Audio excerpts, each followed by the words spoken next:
টিনা, আমি কাজে যাচ্ছি রে মা, তুই বাড়িতেই থাকিস, এদিকে ওদিকে কোথাও যাস না কেমন? আমি তাড়াতাড়ি ফিরে আসবো। মা, আমার না খুব আখ খেতে ইচ্ছে করেছে। তুমি বাড়িতে ফেরার পথে আমার জন্য একটু আখ নিয়ে এসো। নতুন নতুন আখ উঠেছে, আখগুলো খেতে ভীষণ মজা, খুব মিষ্টি। আচ্ছা ঠিক আছে রে মা টিনা, আমি বাড়ি ফেরার সময় তোর জন্য আখ নিয়ে আসবো।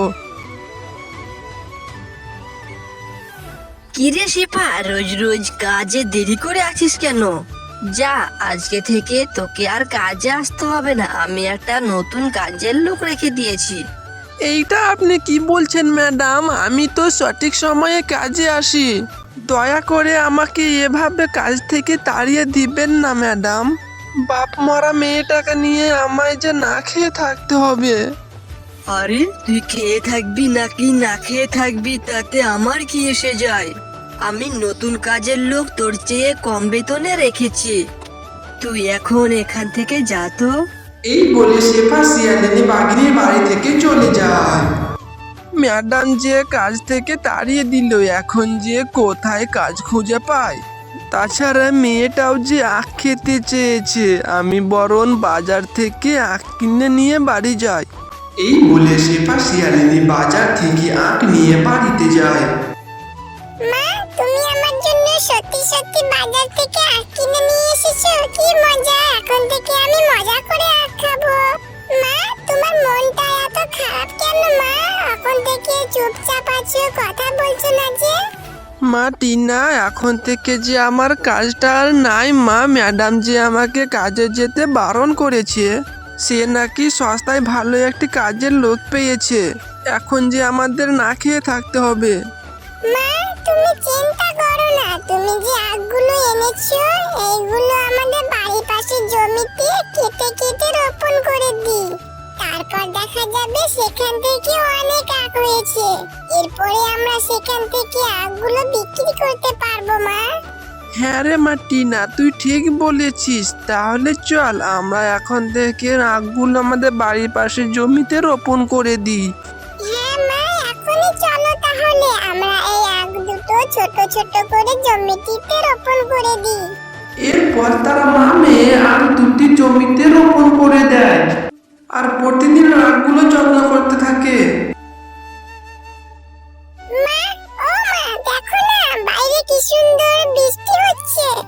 কাল থেকে আমাদেরকে আর কষ্ট করে আখ খেতে পানি দিতে হবে না, তাই না মা? আমাদের আখগুলো এত পানিতে এমনিতেই অনেক ভালো হবে, আর তাড়াতাড়ি আখগুলো বড় হয়ে যাবে।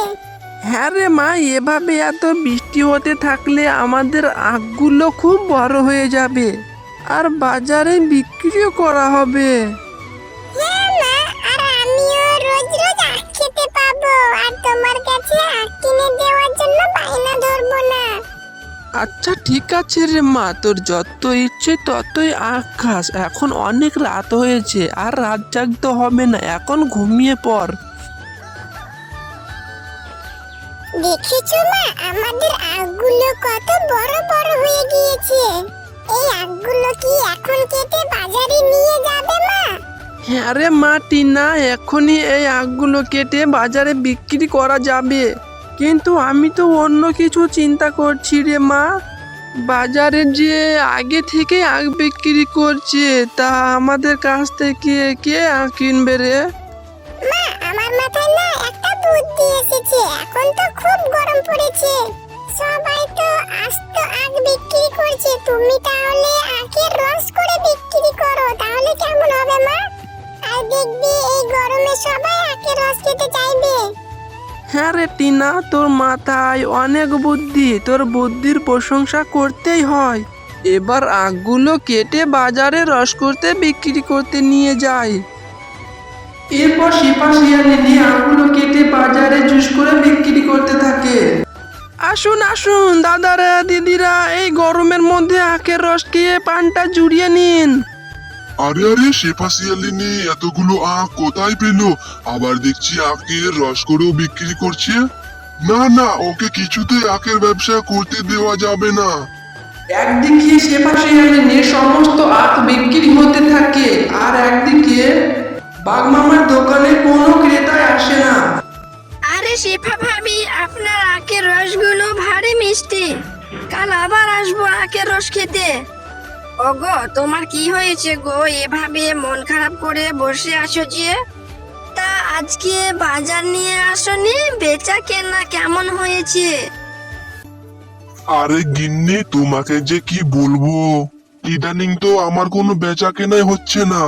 ওই ছোট লোক শেফা শিয়ালিনী কোথা থেকে যেন আখ নিয়ে এসে বিক্রি করছে, আমার দোকানে একটা ক্রেতাও আসে না। ও, এই ব্যাপার? তা তুমি কোনো চিন্তা করো না গো, আজকে শেফার আখের জমিতে গিয়ে সব আখ কেটে নিয়ে আসবো।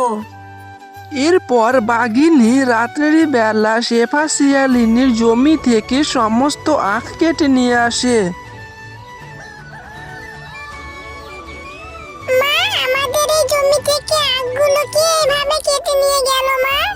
হ্যাঁ রে টিনা, তাই তো দেখছি। এই ধরনের কাজ কে করতে পারলো রে? এখন যে আমাদের না খেয়ে থাকতে হবে এবার। আচ্ছা মা, এই আখগুলো যারা চুরি করেছে তারা তো আবার আসবে বাকি আখগুলো চুরি করতে। চলো বাকি আখগুলো বাড়িতে নিয়ে গিয়ে বাজারে রস করে বিক্রি করে আসো। হ্যাঁ রে মাটি না, তুই ঠিকই বলেছিস। বাকি আখগুলো আমরা কেটে বাড়ি নিয়ে যাই আর আগাছাগুলো কেটে না ফেলে দিয়ে রান্নাঘরে রেখে দিই জ্বালানি হিসেবে।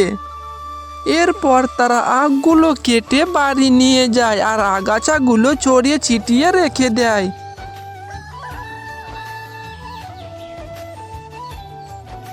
আরে, এই রান্নাঘরে এত সুন্দর আখ হলো কিভাবে?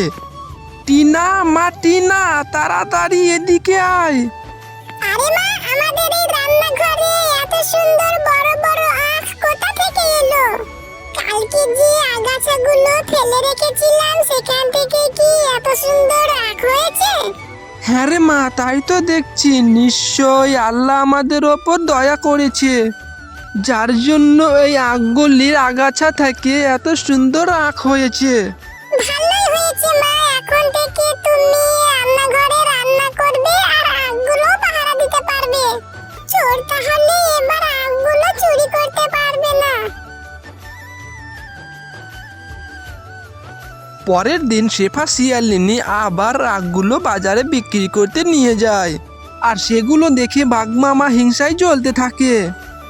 ওগো, তুমি চিন্তা করো না, আজ ওদের সমস্ত আখ কেটে নিয়ে আসবো। এর আগে তো জমিতে কিছু আখ রেখে এসেছিলাম, আজ আমি গিয়ে ওদের সমস্ত আখ নিয়ে আসবো।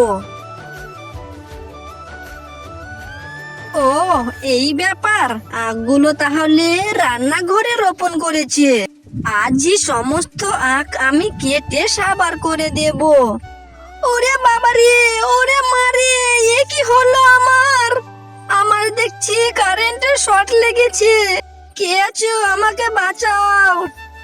হ্যালো বন্ধুরা, গল্পটি ভালো লেগে থাকলে চ্যানেলটি সাবস্ক্রাইব করে দেবেন এবং পাশে থাকা বেল আইকনে প্রেস করে আমার পাশেই থাকবেন।